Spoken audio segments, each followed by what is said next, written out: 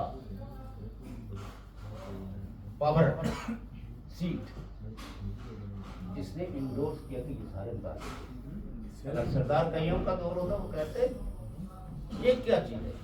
جب میرپور والے منگلا ڈیم، وہ ڈیم بننے کی تباہ کاریوں کی وجہ سے احتجاج کر رہے تھے کہ ہماری وہ زمینیں جو سانوں گلتی ہیں اور ہمارا ورثہ ڈوب جائے گا، تو انہوں نے کہا کیا بات کر پاکستان کی حالت، تو ہم سارے مر جائیں، سارے ڈوب جائیں تو ہم یہ کر دیں گے. وہ خود تو ڈوبتے نہیں ہیں نا، ہم نے تو عرشے بنائے ہوئے ہیں. یہ وہ عرشے کے چوہے ہیں جو صرف اپنی حفاظت چاہتے ہیں، اور ہم سے انہوں نے بڑے بڑے تحسین لیے ہیں، بڑے بڑے کام لیے ہیں. اور جب ایکسٹینشن ہونے لگی تو اگین جو ہے وہ عتیق خان کا یہ کیا وہ کہتے ہیں کہ ایکسٹینشن سے میرپور ڈوب جائے گا. میرپور جب پورا آزاد کشمیر ڈوبے، it is on the record. یہ کوئی میں یہاں آپ کو نہیں وہ کر رہا ہوں. اور وہ آدمی جو آپ کو سب ہیومن سمجھتا ہے وہ کہتا ہے یہاں ملٹری ڈیموکریسی ہونی چاہیے. حق ہے ہم سے، تف ہے ہم پہ کہ ہم 21ویں صدی میں اس بندے کا بھی ہے جانا وہ استقبال کرتے ہیں. اور وہ جو ایک بات جس کو کسی نے کہا تھا باڑی میں کشمیریوں نے جناب جان گھر پہ ہے ہمارے پرائم منسٹر کی. ویسے تو اگر خود بولتے ہیں تو تقریر کیا وسیعت کرتے ہیں، تو کسی اور نے کہہ دیا تو بڑھا دیا.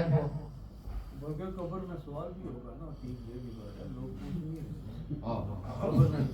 وہ قبر سے ہو گیا ہے نا. یہ تو چونکہ رہتے ہی سارے قبر میں. آپ کو صحیح بات ہے، قبر سے مراد یہ ہے ایک آدمی اگر آنکھوں سے اندھا اٹھا ہے نا تو اس کو کیا پتا ہے کہ یہ کائنات کیسی ہے. مجھ میں اگر دیکھنے کی صلاحیت نہ، مجھے کیا لگے کہ اشفاق صاحب کے چہرے پہ داڑھی کتنی خوبصورت ہوتی ہے. میں نے تو جو بچپن میں ان کو دیکھا ہوگا تو میں تو وہی بات کروں گا. میں تو وہی تصور لیے مر جاؤں گا کہ اشفاق صاحب ایسے ہیں. یا جن لوگوں کو دیکھا، کئی لوگ نا جن کی اچانک بنائی چلی جاتی ہے، تو وہ دیکھنے کی بھی ایک صلاحیت ہوتی ہے اور اس صلاحیت کو برقرار رکھنا. تو سو دیٹ ہم یہ کہتے ہیں کہ ہمیں ان ساری باتوں کو ملوث خطر رکھتے ہوئے اپنے آپ کو یہ مت سمجھیں کہ کوئی کسی ہوٹل پہ کام کرتا ہے یا کوئی تو وہ کیا کر سکتا ہے. نہیں، ہم بہت کچھ کر سکتے ہیں اور ہم نے کر کے دکھایا ہے. یورپین پارلیمنٹ میں ہم نے وہ ریزولوشن جس میں آزاد کشمیر اور گلگت بلتستان کے سارے امیڈیٹ مسائل کو ایڈریس کروایا ہے، فالو اپ نہیں ہم کر سکے. اسی طریقے سے یونائٹڈ نیشن میں سر ہم نے کبھی لوگ بعد میں کہتے رہتے ہیں ان کو وہ جی وہ انہوں نے بزنس کیا جی تس نہ جاؤ، تس کس واسطے جا سکتا. یہ غلام صاحب بیٹھے ہیں، کبھی میں نے آپ کو کہا سر یہ بات کرنی ہے یہ نہیں کرنی. کبھی اگر میں نے کہو تو یہ ہے کہ آپ اس بات کو بہتر سمجھتے ہیں. لیکن ہم ایک بات کہتے ہیں کہ ہم آزاد کشمیر کے رہنے والے وہ سب سے پہلا قرض کس کا ہے؟ وہ جو کہتے ہیں نا اول بعد درویش. تو آزاد کشمیر کے لوگوں کی حقوق کے تحفظ کے لیے آواز اٹھانا یہ ہماری پرائمری رسپانسبلٹی ہے. لیکن بیانیے کے طور پر ہمیں یوم تاسیس بنانا چاہیے اپنی ریاست کا، جس نے آپ کو تشخص دیا ہے، آپ کو اسٹیٹ سبجیکٹ دیا ہے. ابھی کوئی BBC تو ہوتا جی سارے لوگ ٹینٹ ہو گئے تھے جی، گلاب سنگھ نے ساری زمینیں اپنی ملکیت. تاریخ کا عالم یہ دیکھیں کہ ہم اب 600 سال سے یہ اگر یہ ریاست بنی تو ہماری زمینیں پروٹیکٹ ہوئی. لیکن اس ریاست سے بھی پہلے ہم زمینوں کے جو لوگ مالک تھے وہ مالک تھے. وہ گلاب سنگھ کے آنے کی وجہ سے ہم اپنی زمینوں سے محروم نہیں ہوئے. لیکن بکواس BBC کے سیریز پہ وہ خاتون ہے وہ لکھتی جا رہی ہے. اب کیا کریں ہم گزشتہ 76 سالوں سے مسلسل بکواس سن رہے ہیں ایسے دانشوروں کو جن کی دانش ایک سوال کا جواب دینے کی کہا. ہم نے ان کی بکواسیات کی وجہ سے اپنی ریاست کے وجود کو تسلیم کتنے عرصے تک ذہنی طور پر نہیں کیا. اور جب آپ تسلیم کرنے پہ آئے تو آوازیں تو آ گئی نہ آ گئی. تو اس لیے ہمیں وطن ہمارا غلام ہے، لیکن ہم اس کے بھان اس کے قیام کی اس کے یوم تاسیس کو بنائیں گے تو آپ کے بچے آپ کے اہل و عیال سارے اپنے شریک ان کو تو کنسپٹ آف اسٹیٹ جو نیریٹو ہے وہ منتقل کریں. اور اگر آپ یہ دن بنانے سے کترائیں گے کہ کوئی مسلم کانفرنس والا کوئی سہولت کار دیکھ کے تو وہ کہے گا ایک بڑا آج کل مہاراجا بنا. ہم مہاراجا کے کسی رول کو اپریشیٹ نہیں کرتے کیونکہ وہ بادشاہوں کا دور تھا. لیکن جو ایک تاریخی حقیقت ہے ایسے جیسے آپ تاریخ برطانیہ کا سارا ہیلپ لے کے نیشنل انڈیا کا قانون ہے نا, تو اس سے کیا ہوگا عقیدت بدل جاتا ہے. تو وہ ابھی ہمارا بادشاہ تھا, اس کو کریڈٹ جو ہے تو اس نے state of Jammu Kashmir, why we should not recognise him as founding father of the state of Jammu Kashmir. بس اتنی کچھ آپ سے باتیں کرنی تھی. اور دنیا کے اندر بھی بین الاقوامی الائنسز کی بات ہے کہ جیسے ناصر عزیز صاحب نے نشاندہی کی تھی بریکس کا اور کوآڈ کا, بہت سارے الائنسز بن رہے ہیں. How to protect the interest, یہ جتنے بھی ہیں یہ اپنے اپنے انٹرسٹ کے بن رہے ہیں, کوئی خدائی خدمت کاری کے لیے نہیں بن رہا. تو سو دیٹ ہمیں بھی الائنسز کریٹ کرنا چاہیے اوپن مائنڈیڈ سے, روشن خیالی کے بغیر. جو الائنس بھی بنے گا وہ لوگوں کو کھائی میں جائے, اور جو الائنس جس کی آدرش امن ہو, دوستی ہو, اخوت ہو, اور اپنے لوگوں کی ذمہ داریوں کو وہ محسوس کرتے ہوں, غربت سے نجات دلانا, جہالت سے نجات دلانا, ان کے حقوق کے تحفظ کے لیے اپنا ایک رول ادا کرنا, یہ الائنسز کا بیسک منشور ہو. وہ الائنسز یقیناً اپنی قوم کا سہارا بنیں گے. اور آئیے United Kashmir People's National Party کے اس پلیٹ فارم کو آپ مضبوط کریں, اس میں دھامیں دھرمیں سکھیں شامل ہوں اور خوف مت کریں. انڈیا میں مودی جی جو ہے نا وہ میجورٹیرینزم چلا رہے ہیں کہ ہمارے مسل ہیں, چھپن کا سینہ ہے, تو ہم نے اسٹیٹ آف جموں کشمیر کو union they. We will not accept majoritarianism. عددی اکثریت کے بنیاد پہ وہ غلط فیصلے کرے گا, وہ resist, اور ہم resist کر رہے ہیں اور کرتے رہیں گے. جو انسانی حق کو تسلیم کرنے کے بجائے اپنی طاقت کے مسل دکھائے گا, ہم بحثیت انسان ان مسلس کو توڑیں گے اور توڑنے کا عزم رکھیں گے. یہ نہیں ہونی چاہیے کہ ہمارے پاس پیسے زیادہ آگے ہیں تو لہذا ہم ریاست جموں کشمیر کے ٹکڑے ٹکڑے کر دیں گے, ہم تمہارے ٹکڑے ٹکڑے کر دیں گے. یہ ہماری خواہش نہیں ہے کہ پاکستان ٹوٹے یا انڈیا ٹوٹے. ہم کسی بھی اسٹیٹ کے ٹوٹنے کے حق میں نہیں ہیں, لیکن آپ کو بلوچوں کو بھی حق دینا پڑے گا, آپ کو سندھیوں کو بھی حق دینا پڑے گا, آپ کو پشتونوں کو بھی جینے کا حق دینا پڑے گا, اور اسی طرح ہندوستان والوں کو بھی, تمام عوام کو بلا امتیاز رنگ, نسل, مذہب, عقیدہ جو ہے ان کے ساتھ مساوی سلوک کرنا پڑے گا. ہندو راشٹر کا ہم نہیں, ہندو میجورٹی میں ہم ان کے مذہب کا احترام کرتے ہیں, لیکن مذہب کے بنیاد پہ جو نفرتیں انڈیا کا حکمران تک کا پھیلا رہا ہے اور لوگوں کو تقسیم, لوگوں کو ڈر اور خوف دلا رہا ہے. تحسین بلاول کو راول کو اس نے کھڑے ہو کے لوگوں کو کہا ڈرو مت. میں بھی آپ سے کہتا ہوں کہ دنیا کے سارے رہبر جو ہے وہ اپنی قوموں کو کہتے ہیں ڈرو مت, ہمیں بھی نہیں ڈرنا ہے. شکریہ, بہت بہت شکریہ. تو سچی بات یہ ہے کہ اس سفر میں بہت اپنے عزیزوں کی جانیں گئی, اور میں ہر آدمی کے اپنے عزیز و اقارب کے لیے عزیز ہی ہوتے ہیں, لیکن میرے لیے وہ اس لیے اسپیشل تھے کہ انہوں نے کسی طرح کا, کسی ایک بھی میرے رشتہ دار, میرے کسی بھانجے, میری کسی بھانجی, میرے کسی پروپیگنڈے سے متاثر ہو کے تو مجھ سے فاصلہ نہیں پائیں. اور میری بھانجے اور بھانجیوں نے تو وہاں اس سوسائٹی کے اندر مقابلہ کیا. جب لوگوں نے کہا بس ہم نے تو اس کو ملک بدر کر دیا, تمہاری یہ جو میری بھانجی جو ہے نا تو اس نے اس کو کہا تو نا تجھے تو میں یہیں گرم کر دوں گی، بڑے ہو بزرگ ہو تو آرام کر دوں۔ تو ایسے عزیز و اقارب جس وقت گچھے ہو جاتے ہیں تو بس ہمارے پاس ایک ہی ہے کہ دی لو آف نیچر، اور بہت ہی جو میں نے سوچ رکھا تھا کہ اس ترتیب کے ساتھ آپ لوگوں سے مکالمہ کروں گا، گفتگو کروں گا، وہ تسلسل نہیں ہے، اسی لیے لندن میں بھی یہاں بھی آپ سے بکھرے خیالات کے ساتھ مقدمہ میں معافی چاہتا ہوں کہ آپ کی سما خراشی جبر کے دن پڑے ہیں جناب، کنسنٹریٹ نہیں کر پایا ہوں، لیکن آپ کا بہت شکریہ۔ خدا سے دعا ہے کہ آپ سب لوگوں کو زندگی کی خوشیاں، اپنی اولاد کی خوشیاں ملیں اور آپ کو ایک ایسا انسان بنائے جو دوسروں کے لیے حساسا ہو، دوسروں کے لیے خیر ہو۔ شکریہ بہت بہت بہت